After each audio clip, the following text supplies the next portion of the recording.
जो ईरान है वो अपना यूरेनियम अमेरिका को सौंप देगा, मतलब कि अमेरिका का अधिकार हो जाएगा ईरान के यूरेनियम पर। लेकिन भैया ऐसा कुछ है नहीं। भले ट्रंप अपने बोलते हैं, ट्रंप तो आधा झूठ ही बोलते हैं, और आधा भी सच हो तो सच में भी उसको खंगालना पड़ता कि क्या सच निकलेगा, निचोड़ना पड़ता उसको, तब सच निकलता जा करके। ठीक है, तो भले ट्रंप ये वादा कर रहे हैं कि हमारा अधिकार हो जाएगा ईरानी यूरेनियम पे, लेकिन ईरान इतने शांति से यूरेनियम नहीं देने देगा, क्योंकि ईरान का भी आगे का प्लान है, उसको भी यूरेनियम न्यूक्लियर बम बनाना है, उसको भी न्यूक्लियर हथियार बनाना है, परमाणु मिसाइल्स बनाने हैं, और भी मतलब डिफेंस के मामले में उसे आगे बढ़ना है।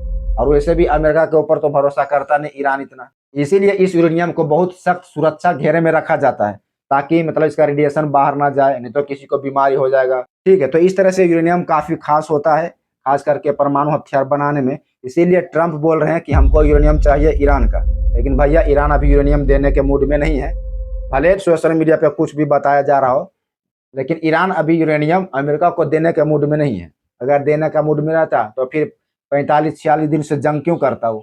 और स्टार्टिंग में नहीं बोलता हाँ भाई ले जाओ यूरेनियम ले जाओ, हमको नहीं जंग करना है, तुमको जो चाहिए वो ले जाओ। लेकिन वो अभी नहीं देगा, और स्टेट ऑफ हार्मुज पे भी अपना शिकंजा जमा के रखेगा ईरान। वो भी आगे आप देखते जाइएगा होता क्या है। ठीक है, अब चूंकि इतना बातचीत हो रहा है तो यहाँ पर एक सवाल यह भी उठता है कि ईरान इतना जल्दी झुक कैसे गया कि हम सीज फायर कर देंगे, इतना होने के बावजूद ईरान झुक जाएगा? तो ऐसा नहीं है, ईरान झुका नहीं है। वो सिर्फ सीज फायर का वादा किया है कि अगर तुम सामने से कह रहे हो कि हम बातचीत करेंगे टेबल पर बैठ कर, तो ठीक हो भैया कर लो, लेकिन हम झुकेंगे नहीं।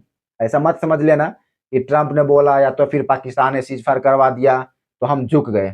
ऐसा नहीं है, अगर आज तुम जंग करो तो फिर हम वापस स्टार्टिंग कर देंगे जंग। और इसी वजह है कि जो हिजबुल्लाह है लेबनान में सक्रिय, हालांकि हिजबुल्लाह को ईरान काफ़ी सपोर्ट करता है, और हिजबुल्लाह और इजराइल जो है वो दोनों में काफ़ी तनातनी चलते रहता है, आपसी दुश्मनी है। यहाँ तक कि जो बेंजामिन नेतन्याहू है वो भी बोलते हैं कि जो हिजबुल्लाह है हम उसको ख़त्म करके ही रहेंगे, क्योंकि ये हमारे इसराइल में घुसकर तांडव मचाता है, जहाँ तहाँ दंगे करवाता है, या तो फिर मारकाट करता है ये हिजबुल्लाह। इसीलिए हम हिजबुल्लाह को ख़त्म करके रहेंगे। और अभी कुछ दिनों से इजराइल और हिजबुल्लाह में ही ज़्यादा जंग हो रहा था, आपने देखा भी होगा सुना भी होगा न्यूज में। ठीक है, तो ये हिजबुल्लाह भी पीछे नहीं हट रहा है, और उधर इजराइल भी पीछे नहीं हट रहा है। लेकिन अभी ट्रंप के और ये पाकिस्तान के मतलब दोगलापने के कारण ऐसा बताया जा रहा है कि चलो सीज फायर हुआ है, तो लेबनान भी मानने को तैयार हो गया, और इजराइल भी मानने को तैयार हुआ कि 10 दिन के लिए हम सीज फायर करते हैं। लेकिन देखिए अब 10 दिन चलता है सीज फायर, या बीच में ही फिर मारा मारी चालू हो जाएगा, तो आने वाले वक्त में ही क्लियर होगा। फिलहाल तो सब मिलाकर यही लग रहा है कि अभी फिलहाल तीनों देशों के बीच स्थिति बहुत नाजुक दौर से गुजर रही है, और ईरान जहां चाह रहा है कि हम अपनी हिफाजत के लिए अपनी पूरी दांव लगा देंगे, जो भी करना हो पूरी दी जान से करेंगे। और ट्रंप कह रहे हैं कि हम ईरान को अब हड़प लेंगे और अपना मिलिट्री बेस वहां बैठा देंगे, और इनरेंचमेंट यूरेनियम ले लेंगे। तथा ट्रंप का ये भी कहना है कि हम इसको परमाणु बम बनाने नहीं देंगे ईरान को। ठीक है, परमाणु बम अगर बना लिया तो वहाँ मिडिल ईस्ट खाड़ी में ये सबसे ताकतवर और दादा बन जाएगा ये ईरान। इसीलिए उसको परमाणु बम बनाने भी नहीं दे रहे हैं, ना ही मिसाइल बनाने दे रहे हैं।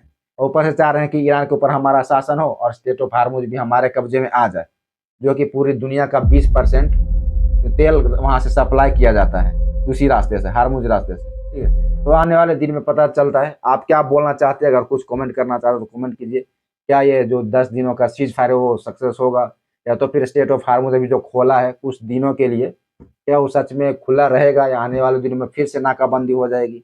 और अमेरिका जो कह रहा है कि हम यूरेनियम लेंगे ईरान का, क्या वो ले पाएंगे? के ऊपर आप कमेंट करना चाहते तो कीजिए। वीडियो आप पहली बार देखें तो एक लाइक करें, और चैनल सब्सक्राइब जरूर कर लें, ताकि आने वाली वीडियो आप तक पहुंच सके। मिलते हैं एक नेक्स्ट वीडियो में। धन्यवाद, जय हिंद।